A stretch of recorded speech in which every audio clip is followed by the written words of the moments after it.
咁我叫高小亮啦，咁我本身係一個脊柱裂嘅患者嚟嘅。我依家出行基本上係要坐輪椅為主嘅，好少留喺屋企啊。咁就算唔係做嘢都好，我自己都會每日落去可能中心啊，或者出去約咗朋友去一齊行街啊、食嘢咁樣都會有嘅。我亦都去過其他地方旅行嘅，我可以講就係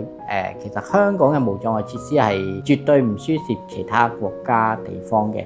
無障礙出行是香港公共交通系統的一大亮點，無論是歷史悠久的天星小輪、遍佈全城的巴士網絡、四通八達的地鐵，還是靈活便捷的的士，都能夠為殘障人士提供便捷的出行選擇。值得一提的是，現在港鐵所有的車站均設有無障礙設施，在專營巴士車隊中，約99%為可供輪椅上下的低地台巴士。英國旅遊雜誌 Time Out 在2025年的調查當中，訪問了全球50多個國家和地區的18500名居民，將香港評為全球最佳公共交通系統。以前同依家嘅分別就好大嘅，嗰陣時我試過係最耐等一班車，咁可能要等足個幾鐘頭先至有另一架低地台過嚟接我去目的地。依家嚟講係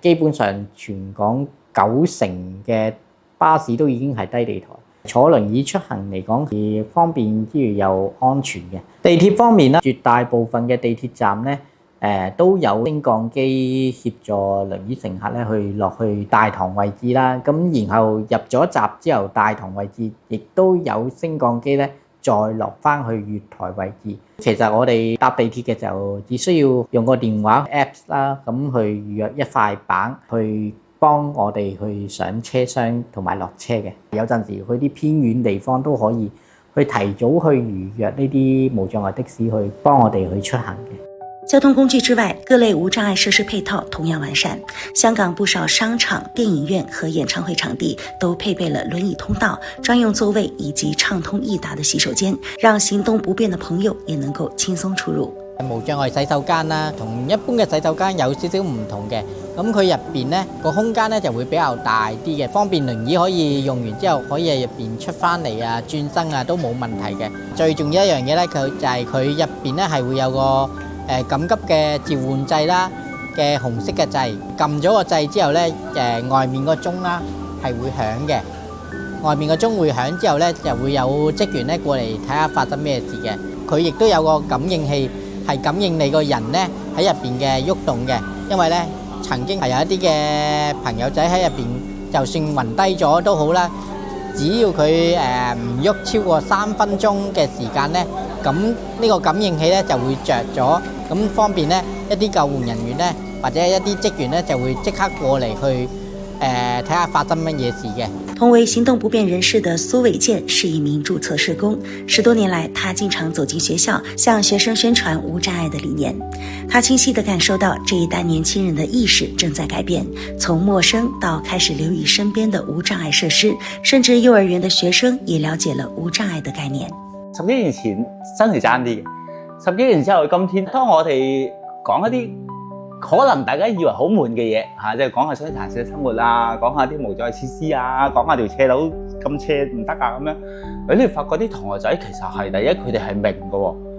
第二佢哋係有興趣聽嘅，第三佢哋見到一啲我哋舉啲例子唔合規格嘅無障礙設施，其實佢哋係哇有冇搞錯？即係佢哋係有呢個意識嘅，係幼稚園學生我講緊呢個係一個滿足感嚟嘅。你會見到哦個社會真係喺好多人嘅努力底下，進步緊。儘管設施和教育在不斷的進步，大多數殘障人士的需求正在被滿足。不過蘇偉健表示，仍有一小部分行動不便人士的困難很難被看到，甚至會因為外表與常人無異，行走時不需要借助輔助工具而被誤解。設施方面，除了硬件之外，他亦希望無障礙設施的資訊能夠更加完善和清晰。因為大家一講無障礙咧，一定係諗輪椅先嘅，跟住係諗視障啦，跟住諗聽障啦。會比較忽略咗係行動不便嘅，或者係好似一啲長者咁，一啲中風嘅朋友啦，即係可能平衡力或者肌力比較差少少嘅咧。因為我哋行得辛苦啊，如果你冇一個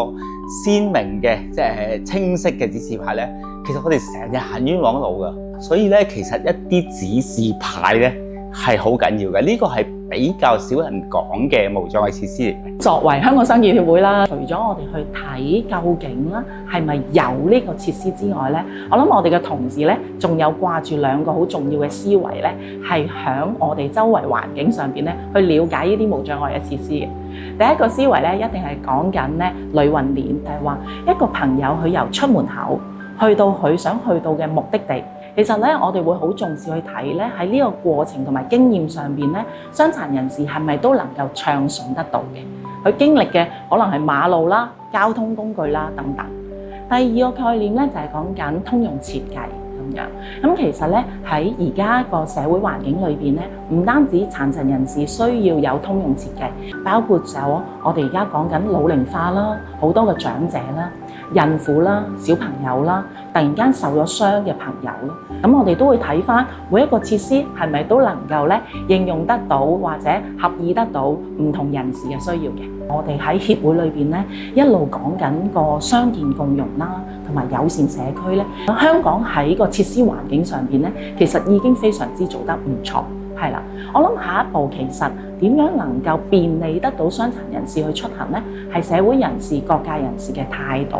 點樣去包容得到唔同嘅人士啦，同埋將佢成為咗社會裏邊嘅一份子啦，讓到咧我哋嘅設施當佢諗嘅時候、去用嘅時候、去設置嘅時候咧，都能夠諗埋佢哋嘅需要。咁我諗咧就能夠便利到佢哋出行啦。即係我哋出街行、食飯、睇戲、買嘢、拍拖，其實工作壓力嘅。點解咧？因為就係令到全個社會嘅其他健全嘅朋友知道，有我哋喺度喎。香港有80幾萬登記嘅殘疾人士，10個至少有一個係嘅喎，係喺你身邊隨時會出現。可能係你嘅朋友，可能係同事，可能係同學，可能係你親戚。即係當大家知道個需要，成個社會真係改變咗嘅個文化，咁我樂觀嘅，我覺得自然會係做得好嘅。